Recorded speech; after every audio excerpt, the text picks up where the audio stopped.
नमस्कार बंधुरा, आज के तुम्हारे संगे डिमेर एकदम नतून एक रेसिपि शेयर करब। बनाते खूब कम समय लागे किन्तु खेते लागे एकदम दारुण गरम गरम भात बा रुटिर साथे।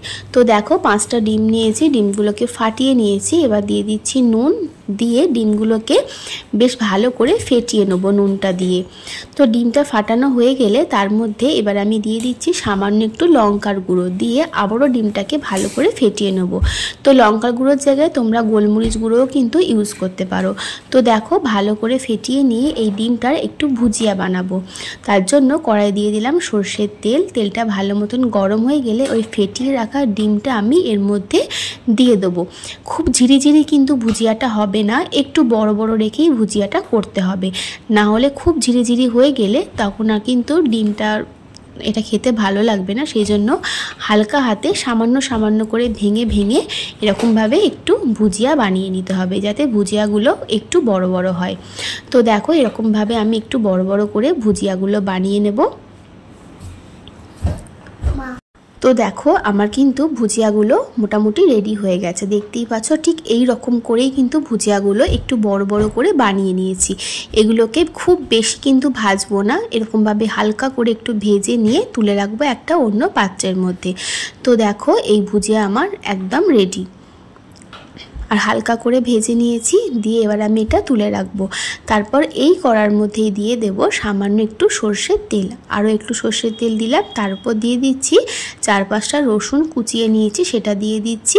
আর দিয়ে দিলাম 2টো মিডিয়াম সাইজের পেঁয়াজ কুচি।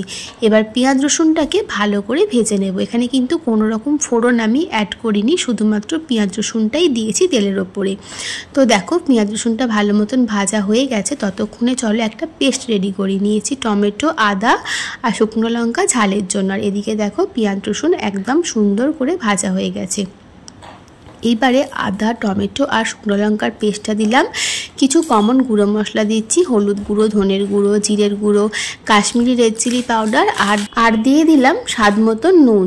দিয়ে ভালো করে মশলাটাকে গ্যাসের ফ্লেমটা লো টু মিডিয়ামে কষিয়ে নিতে হবে, যতক্ষণ না মশলার কালার চেঞ্জ হচ্ছে আর মশলার থেকে তেল রিলিজ করছে। দেখো গ্যাসের ফ্লেম লো টু মিডিয়ামে করে মশলাটাকে ভালো করে কষিয়ে নিই, তারপর ফিরে আসছি। তো দেখো এই মশলা কিন্তু খুব ভালো মতন কষানো আমার হয়ে গেছে, দেখতেই পাচ্ছ। এবার দিলাম স্বাদের ব্যালেন্সের জন্য খুব সামান্য একটু চিনি। চিনিটা দিয়ে আবারও ভালো করে মিশিয়ে নেবো আর মশলাটাকে আরও ভালো করে কষিয়ে নেবো। এখন কিন্তু গ্যাসের ফ্লেমটা আমি হাইতে করে দিয়েছি। তো দেখো মশলা আমার কষানো একদম কমপ্লিট। এবার যে ভুজিয়াগুলো ভেজে রেখেছিলাম সেইগুলো আমি এই মশলার মধ্যে দিয়ে দিলাম। দিয়ে ভুজিয়াগুলোর সঙ্গেও মশলাটাকে আরও একটু কষিয়ে নেবো, ওই 2-3 মিনিট মতন কষিয়ে নেবো। তো দেখো ভুজিয়ার সঙ্গে ভালো করে মশলাটাকে মিশিয়ে নিলাম। আর 2-3 মিনিট কষিয়ে নেওয়ার পর এর মধ্যে দিয়ে দেব সামান্য একটু জল। খুব বেশি কিন্তু জল দেব না, হালকা একটু গ্রেভি রাখবো, সেই জন্য পরিমাণ মতন সামান্য একটু জল আমি অ্যাড করছি। তবে এখানে জল অ্যাড করার আগে দিয়ে দিলাম একটু টমেটো সস, এটা কিন্তু দিলে খেতে আরও বেশি ভালো লাগবে। টমেটো সসটা দিয়ে খুব ভালো করে মিশিয়ে নিলাম। দিয়ে দেখো একদম কষানো কমপ্লিট। এবার আমি দিয়ে দেবো এর মধ্যে পরিমাণ মতন জল। এখানে ওই ছোট কাপের 1 কাপ মতন জল কিন্তু ব্যবহার করেছি। দেখো খুব কম জল দিয়েছি। জলটা দিয়ে ভালো করে জলটার সঙ্গে মিশিয়ে নেবো আর গ্যাসের ফ্লেম লো টু মিডিয়ামে করে 5 মিনিট মতন রান্না করে নিলেই কিন্তু তরকারি একদম রেডি হয়ে যাবে।